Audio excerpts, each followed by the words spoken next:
Hey everyone, and welcome to Real Talk Grimm Edition. I'm your host Josh, and this is the place where we dive into the dark, whimsical world of the Brothers Grimm. Whether you're a longtime fan of fairy tales or just starting to discover them, you're in the right spot. Each episode, I'll read a classic Grimm's fairy tale and then explore its deeper meanings, lessons, and how it may apply to our modern culture.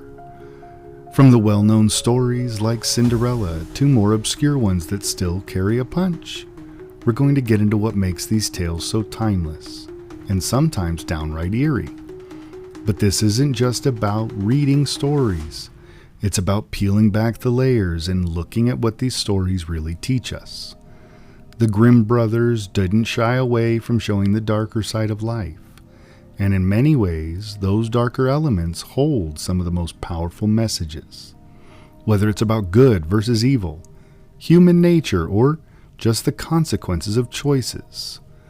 So whether you're here for the ride of a familiar story or to uncover something you haven't heard before, stick with me as we explore the fascinating and sometimes twisted world of Grimm's fairy tales.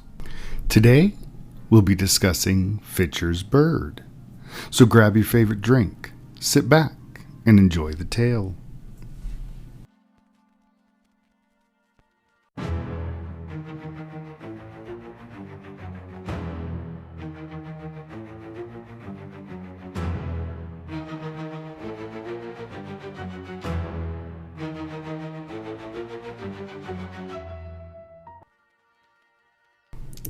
Fitcher's bird. There was once a wizard who was to take the form of a poor man and went to houses and begged and caught pretty girls. No one knew whither he carried them, for they were never seen more. One day he appeared before the door of a man who had 3 pretty daughters. He looked like a poor, weak beggar and carried a basket on his back, and if he meant to collect charitable gifts in it, he begged for a little food, and when the eldest daughter came out and was just reaching him a piece of bread, he did but touch her, and she was forced to jump into his basket. Thereupon he hurried away with long strides and carried her away into a dark forest to his house, which stood in the midst of it. Everything in the house was magnificent. He gave her whatsoever she could possibly desire, and said, "My darling, thou wilt certainly be happy with me, for thou hast everything thy heart can wish for." This lasted a few days, and then he said, "I must journey forth and leave thee alone for a short time. There are the keys of the house. Thou mayst go everywhere and look at everything except into one room, which this little key here opens, and there I forbid thee go on pain of death." He likewise gave her an egg and said, "Preserve the egg carefully for me, and carry it continually about with thee, for a great misfortune would arise from the loss of it." She took the keys and the egg and promised to obey him in everything. When he was gone, she went all round the house from the bottom to the top and examined everything. The rooms shone with silver and gold, and she thought she had never seen such great splendor. At length she came to the forbidden door. She wished to pass by, but curiosity let her have no rest. She examined the key. It looked just like any other. She put it in the keyhole, and it turned a little, and the door sprang open. But what did she see when she went in? A great bloody basin stood in the middle of the room, and therein lay human beings, dead and hewn to pieces. And hard by was a block of wood, and a gleaming axe lay upon it. She was so terribly alarmed that the egg which she held in her hand fell into the basin. She got it out and washed the blood off, but in vain.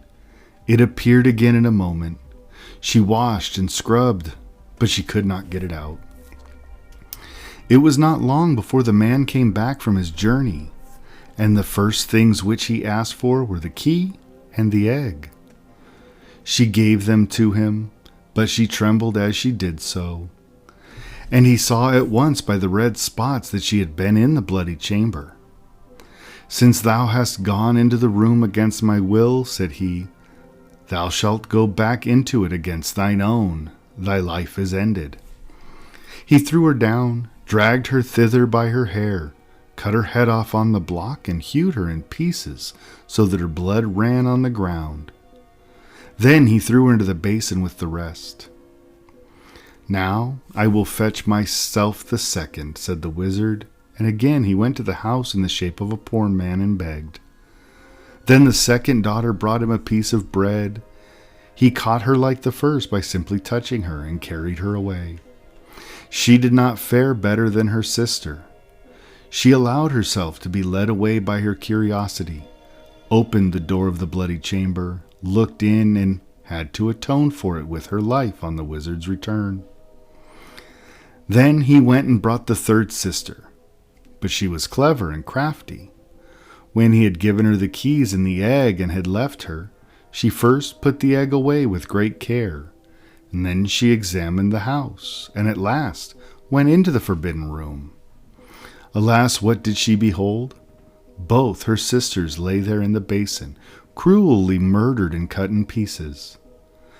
But she began to gather their limbs together and put them in order, head, body, arms, and legs. And when nothing further was wanting, the limbs began to move and unite themselves together.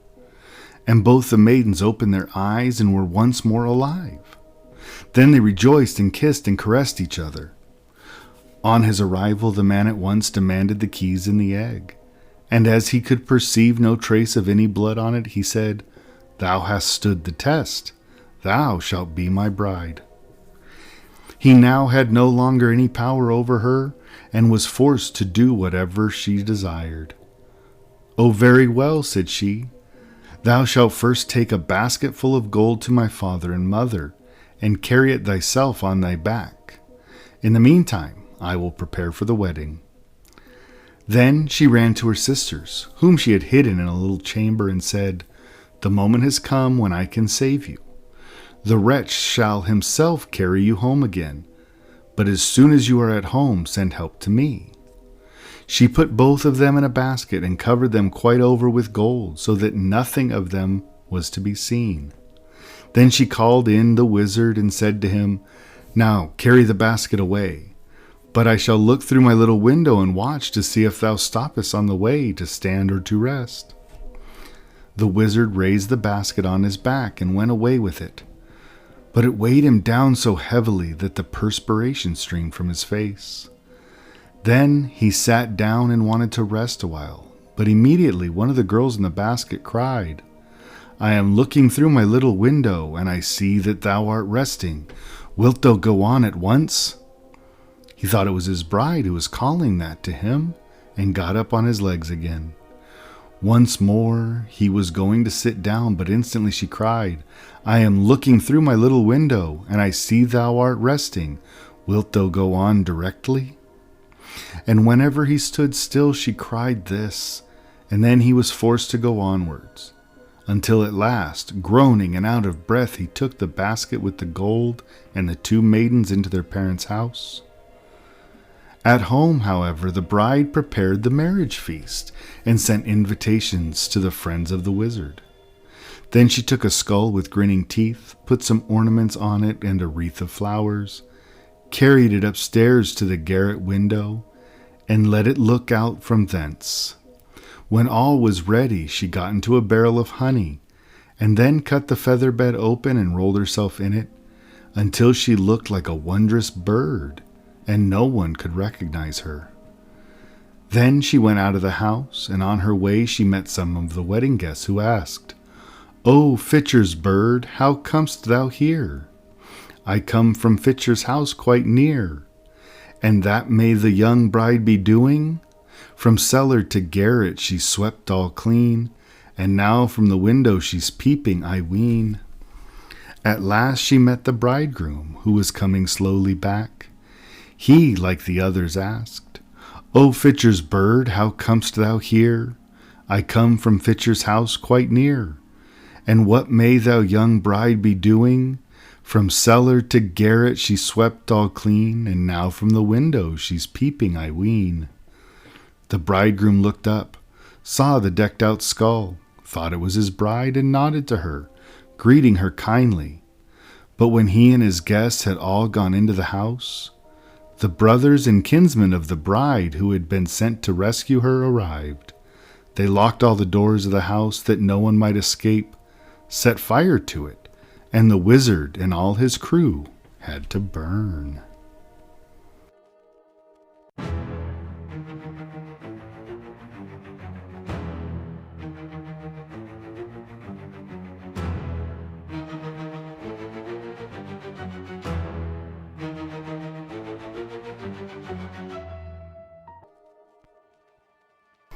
All right, now that we've heard Fitcher's bird, let's break it down. This one is a bit darker, and there's a lot going on. On the surface, it is a story about a wizard who kidnaps 3 sisters, tests them, and meets his downfall due to the cleverness of one of them. But what's the real moral here? It's about curiosity, obedience, resilience, and the abuse of power. Lessons that are still very relevant today.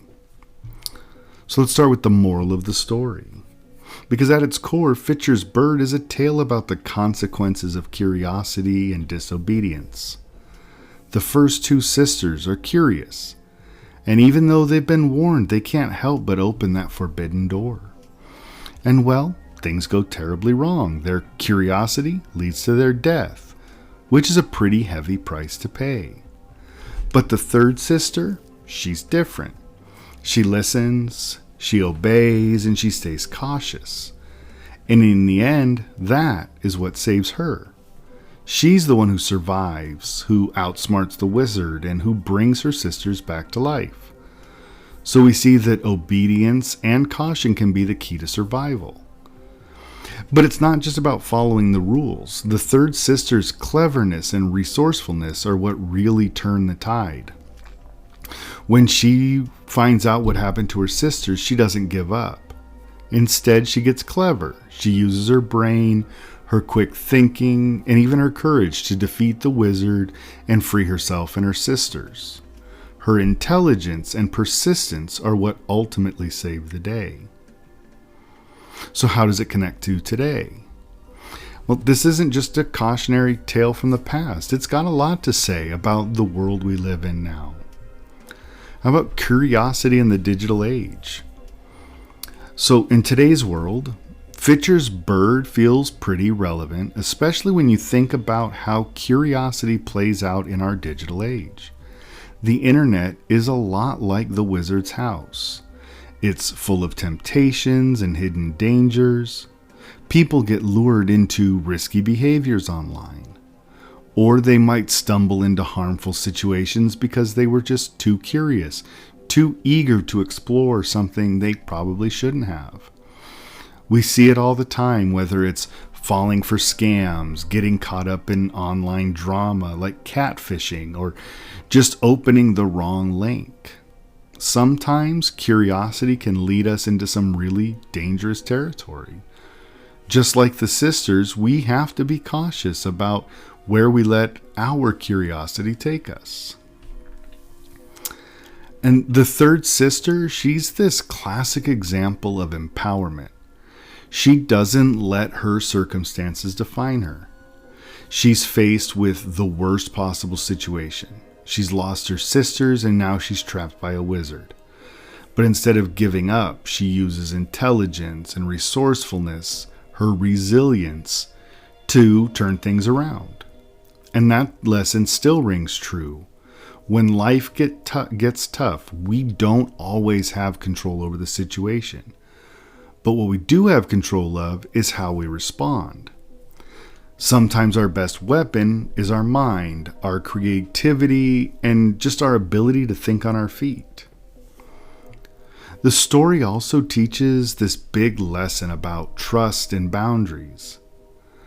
The sisters were given a rule to follow. Don't open the door.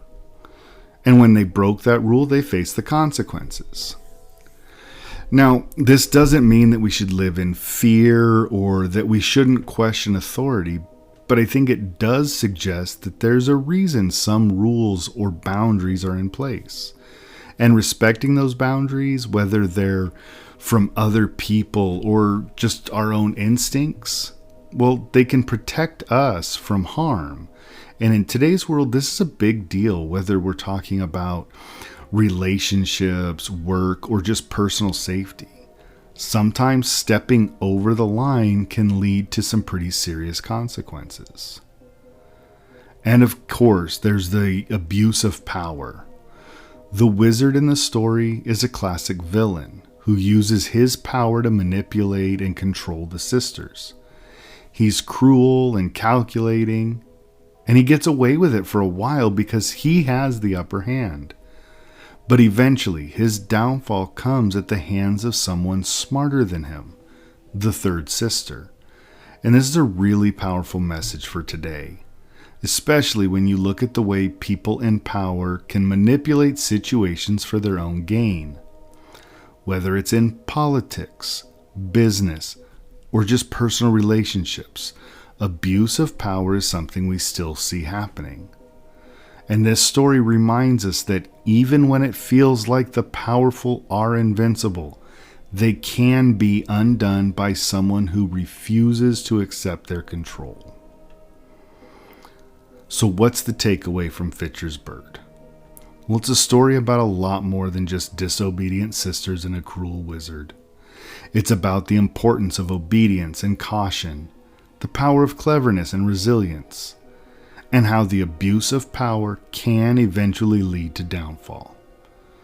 The story also serves as a reminder that curiosity, when unchecked, can lead us into dangerous situations, whether in real life or online. In the modern world, we see these lessons in all sorts of ways, whether it's navigating the dangers of the internet, standing up to systems of abuse, or using your smarts to overcome obstacles. Fitcher's Bird is a story as relevant as today as it was centuries ago.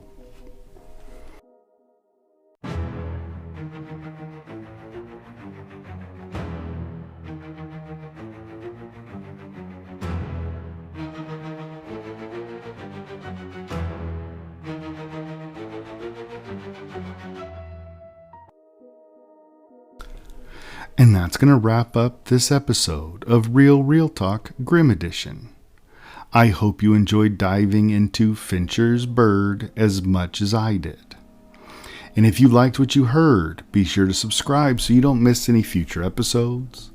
And if you have any thoughts on today's tale, whether you agree, you disagree, or you just have your own take, I would love to hear from you. You can reach out on social media at Real Talk on Instagram, Threads, or Blue Sky. Or if you're old school, send an email to therealrealtalk@gmail.com. Let me know what you think, or just say hi. And if you are enjoying the show, please consider leaving a rating or review, because it really helps others find us and keeps the conversation going. And speaking of conversations, if you're into movies, check us out at Real Talk on our main channel for just general cinema. And if you're into the darker side, check out Real Talk Horror Edition for those as well. But for now, thank you for listening. And until next time, stay curious, question the stories around you, and keep exploring the darker side of fairy tales.